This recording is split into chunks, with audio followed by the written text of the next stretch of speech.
ఒకవైపు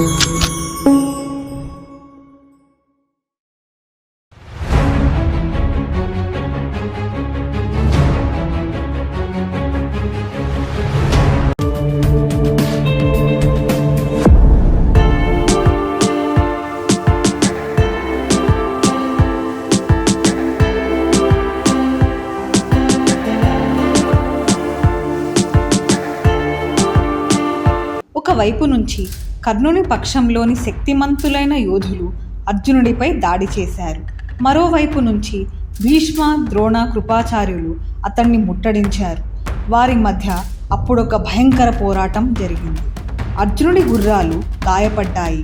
అయినా అతడు వెనుదీయలేదు. తన గాంధీవాన్నే చేయూతగా చేసుకుని రణరంగం నుంచి తప్పించుకుని పారిపోతున్న కర్ణుడిని తీవ్రంగా గాయపరిచాడు. కర్ణుడు నిష్క్రమించగానే సూర్యుడు తన కిరణాలతో నేలనంతా కప్పిపెట్టినట్లు మిగతావారు దుర్యోధనుని నాయకత్వంలో అర్జునుడిపై బాణాలు గుప్పించారు. అర్జునుడు గాంధీవాన్ని ఎక్కుపెట్టి అందుకు 10 శరవర్షం కురిపించాడు.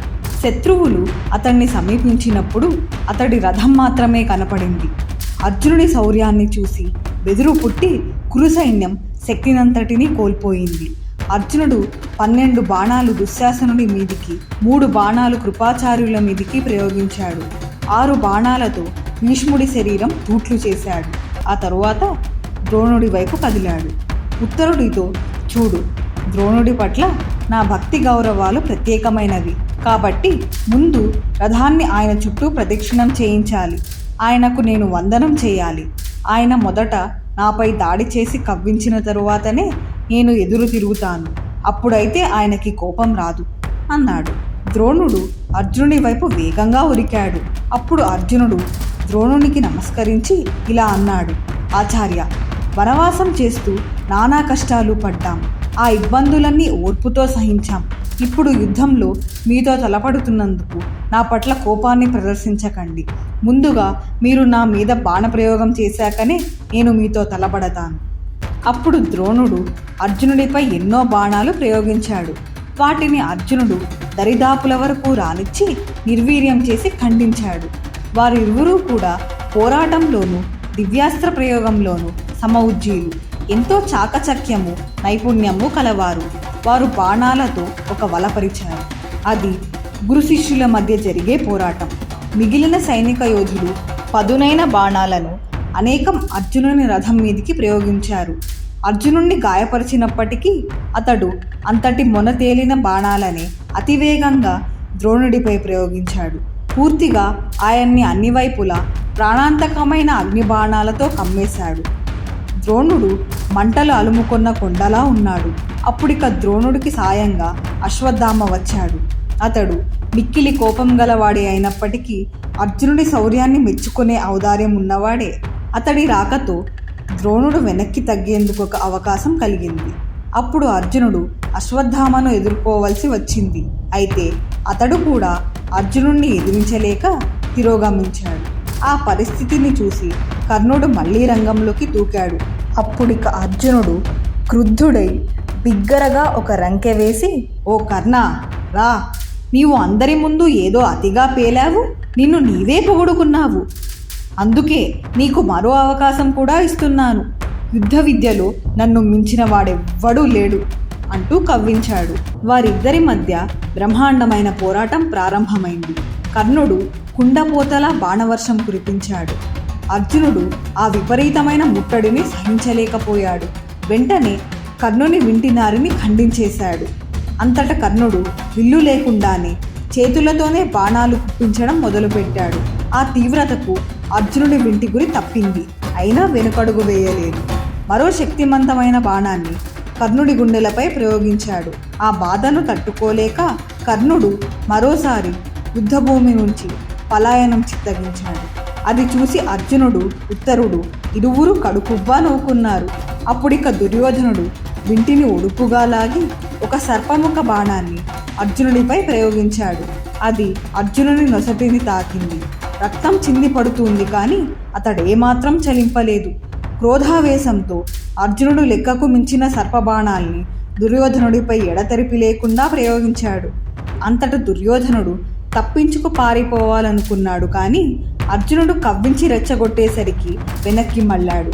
యథాప్రకారం యుద్ధానికి తలపట్టాడు. భీష్ముడు మొదలైన వారంతా తిరిగి వచ్చి దుర్యోధనుణ్ణి రక్షించేందుకు ప్రయత్నించారు.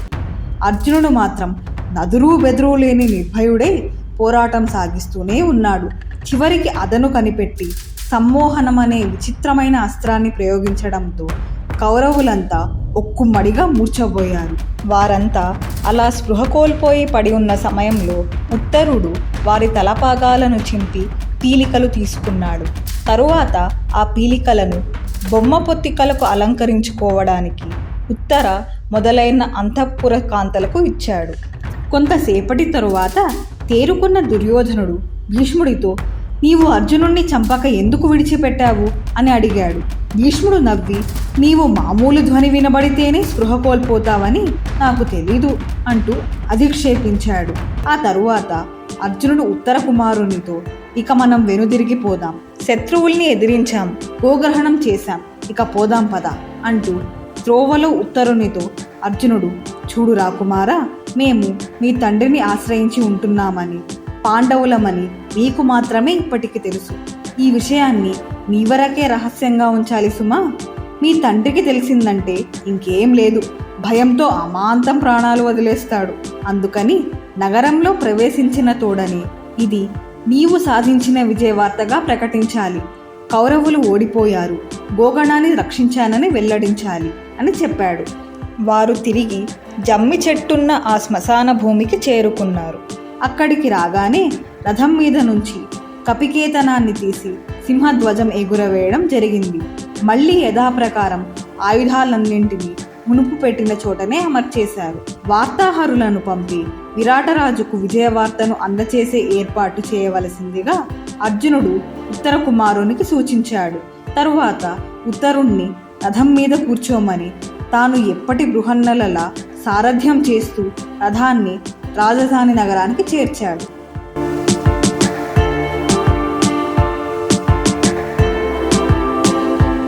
విరాటరాజుకు విజయవార్త చేరగానే, బృహన్నల రథసారథ్యం వహించినప్పుడు శత్రువులు గోగ్రహణం చేయగలరా? అది ఎన్నటికీ జరగదు అంటూ యుధిష్ఠిరుడు వ్యాఖ్యానించాడు. అప్పుడు విరాటరాజు సభికులకు, గాయకులకు, రాజధాని పొలిమేరలకు వెళ్ళి విజేతగా తిరిగి వస్తున్న రాకుమారునికి స్వాగతం చెప్పవలసిందిగా ఆజ్ఞాపిస్తూ తన సోదరునికి సుస్వాగతం పలికేందుకు రాకుమారి ఉత్తరను కూడా పంపించాడు. అప్పుడిక యుధిష్ఠిరుణ్ణి చూసి, నేను ఇప్పుడు ఎంతో సంబరంలో ఉన్నాను, ఏది ఒక్క ఆట ఆడుదాం, పాచికలు పందెం వెయ్యి అన్నాడు. అందుకు యుధిష్ఠిరుడు, సంతోషం ఎక్కువ మోతాదులో ఉన్నప్పుడు జూదం ఆడరాదని వినికిడి, కాబట్టి నేను ఇవాళ ఆడదలుచుకోలేదు. ఈ విషయంలో యుధిష్ఠిరుడి దురదృష్టాన్ని గురించి వినే ఉంటారనుకుంటాను. జూదమాడి రాజ్యాన్ని, సోదరుల్ని కోల్పోయాడు కదా. అయితే మీరు కనుక కాదు, కూడదు, ఆడి తీరాల్సిందే అని ఆజ్ఞాపిస్తే తప్పదు కదా, ఆడాల్సిందే అన్నాడు. విరాటుడు బలవంత పెట్టగా ఆట ప్రారంభించాడు. ఆట మధ్యలో విరాటుడు, చూసావా, విరాట రాకుమారుడు కౌరవుల్ని గెలిచాడు అన్నాడు. అవును మరి, బృహన్నల సారథి అయితే అన్నాడు యుధిష్ఠిరుడు. వెంటనే ఆ ఎత్తి పొడుపు మాటకి వృద్ధుడై విరాటుడు, ఏమన్నావు? నా అంతటి వాని పుత్రుడికి యుద్ధంలో గెలవాలంటే ఒక పేడివాని సాయం కావాలా? ఛీ, మన స్నేహాన్ని పురస్కరించుకుని ఈసారికి నిన్ను క్షమిస్తున్నా గాని ఇక ఎన్నడూ పొరపాటునైనా ఇలాంటి మాటలు మాట్లాడవద్దు సుమా అంటూ హుంకరించాడు. దానికేం కానీ అండి, ద్రోణుడు, భీష్ముడు, మిగతా యోధులంతా యుద్ధానికి ఒక్కుమ్మడిగా కూడి వస్తే వారిని ఎదిరించడం బృహన్నలకి తప్ప ఎవరికి సాధ్యమయ్యేను? అతడితో సమానులెవ్వరూ లేరు, ఇక ఉండరు కూడాను అంటూ వక్కాణించాడు యుధిష్ఠిరుడు. ఆ మాట విన్న విరాటుడు ఆగ్రహంతో పాచికల్ని యుధిష్ఠిరుని మొహం మీదికి విసిరిగొట్టాడు. అప్పుడు అవి ఆయన ముక్కుకు తగిలి గాయమై బొటబొట నెత్తురు కారింది. యుధిష్ఠిరుడు నెత్తురు నేల మీద పడకుండా ఉడుపుగా గుప్పెట పట్టి ఆపాడు. ఆయన వైఖరిని కనిపెట్టి అంతలోనే సైరంధ్రి బంగారు పూజాలో ఆ రక్తాన్ని పట్టింది. ఆ తరుణంలోనే ఉత్తరుడు రాజధానిలో అడుగుపెట్టాడు. పశువుల కాపరులు, పురజనులు అంతా అతన్ని మెచ్చుకుంటున్నారు.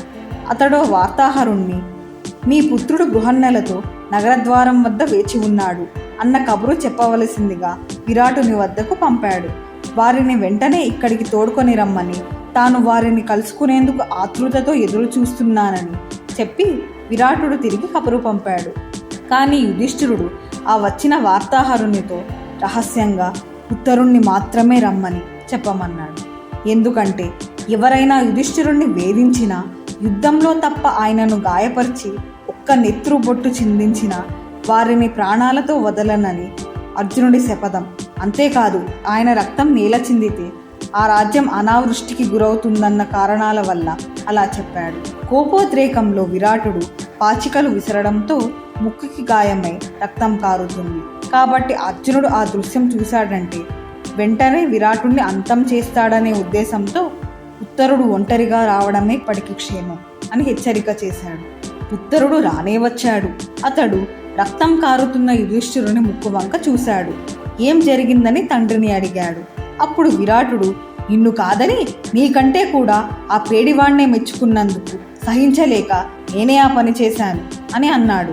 అందుకు ఉత్తరుడు, అయ్యో, మీరు చాలా పెద్ద పొరపాటు చేశారు. ఆయన మనల్ని అందరినీ శపించి ప్రాణాలు తీయకుండా చేసిన తప్పుకు ముందు ఆయన్ని క్షమాపణ అడగండి అంటూ ఉండగానే బృహన్నల రావడం, యుధిష్ఠిరుని గాయం రక్తం కారకుండా ఆగిపోవడం ఒకేసారి జరిగాయి. బృహన్నల మౌనంగా నిలబడ్డాడు. విరాటుడప్పటికి శాంతపడి యుధిష్ఠిరునికి క్షమాపణ చెప్పాడు. తరువాత ఉత్తరుణ్ణి ప్రశంసించాడు. ఓ రాకుమార, శత్రువుల్ని హతమార్చి భోగణాన్ని కాపాడి తెచ్చిన నీ సాహస పరాక్రమాలు నాకెంతో ఆనందాన్నిచ్చాయి సుమా అన్నాడు. అప్పుడు ఉత్తరుడు, నేను కౌరవుల్ని ఎదుర్కోనూ లేదు, భోగణాన్ని రక్షించిందే లేదు. నేనసలు భయపడి బెదిరిపోయి యుద్ధరంగం నుంచి పారిపోతూ ఉంటే ఒక మహానుభావుడు నన్ను ఆపాడు. తాను నా రథమెక్కి శత్రువుల్ని చెండాడాడు. యుద్ధంలో విజయం చేకూరగానే అతడు కాస్త అదృశ్యుడైపోయాడు. ఒకవేళ నేడో రేపో రానూ వచ్చు, రాకపోనూ వచ్చు, వస్తాడో రాడో ఎవరు చెప్పగలరు అన్నాడు. నాటికి 3వ రోజున పాండవులంతా స్నానం చేసి తెల్లని దుస్తులు, అనేక ఆభరణాలు ధరించి రాజాస్థానానికి వచ్చి రాజులకై అమర్చిన సింహాసనాల్లో కూర్చున్నారు. వారి ప్రవర్తన చూసి విరాటరాజు మండిపడ్డాడు. ఓయ్ కంకుబట్టు, పాచికలాడుతూ జీవించే నీకు ఒక రాజు కూర్చునే సింహాసనం మీద కూర్చోవడానికి ఎన్ని గుండెలు అంటూ హుంకరించాడు. అప్పుడిక అర్జునుడు కలుగజేసుకున్నాడు. సాక్షాత్తు ఆ ఇంద్రసింహాసనమే అధిష్ఠించగల మహామహుడు పాండునందనుడైన యుధిష్ఠిరుడికి కేవలమైన ఈ రాజసింహాసనం ఒక లెక్కలోనిదా అని వాస్తవాన్ని వెళ్లిబుచ్చడమే కాకుండా మిగతా సోదరుల పేర్లను కూడా తెలియపరిచాడు. అంతట విరాటరాజు వారే పాండవులని తెలియగానే ఆశ్చర్యంతో నిశ్చేష్టుడైపోయాడు. అంతటి వీరసింహాలను ఇంతకాలం తమ పరిచారకులుగా ఉపయోగించుకున్నందుకు ఎంతగానో బాధపడ్డాడు. తక్షణమే వారితో బంధుత్వం కలుపుకోదలుచుకున్నాడు. తన రాజ్యాన్నంతా కట్టబెడతానన్నాడు. తన కుమార్తె ఉత్తరను వివాహం చేసుకోమని అర్జునుడిని అభ్యర్థించాడు. యుధిష్ఠిరుడు అందుకు అర్జునుడు ఏమంటాడోనని అతని వంక చూశాడు. అర్జునుడు, నీ కుమార్తెను నా కోడలుగా చేసుకుంటాను, అది యుక్తం, నాకు అభ్యంతరమేం లేదు అన్నాడు. అది కాదు అర్జున, నీ సహధర్మచారిణిగా ఆమెను అంగీకరించవచ్చు కదా, నీకు అందులో ఏమిటి అభ్యంతరం అని అడిగాడు విరాటరాజు. నేను రాణివాసంలో ఉంటూ ఆమెను చూసినప్పుడు ఆమె పట్ల నాకు పుత్రిక భావమే కలిగింది. పుత్రికలాగానే చూశాను. ఆమె కూడా నన్ను తండ్రి భావనతోనే చూసుకుంది. అంతేకాక నేను ఆమెకు గురువుగా ఉండి నాట్యం నేర్పాను కనుక నేను ఆమెను పెళ్లి చేసుకోవడం తగని పని అంటూ సమాధానం చెప్పాడు అర్జునుడు. అర్జునుడి పుత్రుడైన అభిమన్యుడితో రాకుమారి ఉత్తర వివాహం నిశ్చయమైంది. ఆ వివాహ వేడుకలు చూసేందుకు దగ్గరున్న వారే కాక దూర తీరాలనున్న ఎక్కడెక్కడి రాజులంతా హాజరయ్యారు. అందమైన పూలదండలు తీసుకుని వృష్ణికులజులందరితో కలిసి కృష్ణుడు, బలరాముడు అక్కడికి వచ్చారు. వైదికాచార విధుల ప్రకారం సాక్షాత్తు శ్రీమన్నారాయణుడైన శ్రీకృష్ణ పరమాత్మ కీర్తిమంతులైన బంధుమిత్రుల సమక్షంలో ఉత్తరాభిమన్యుల వివాహం అంగరంగ వైభవంగా జరిగింది. విరాట పర్వం సమాప్తం.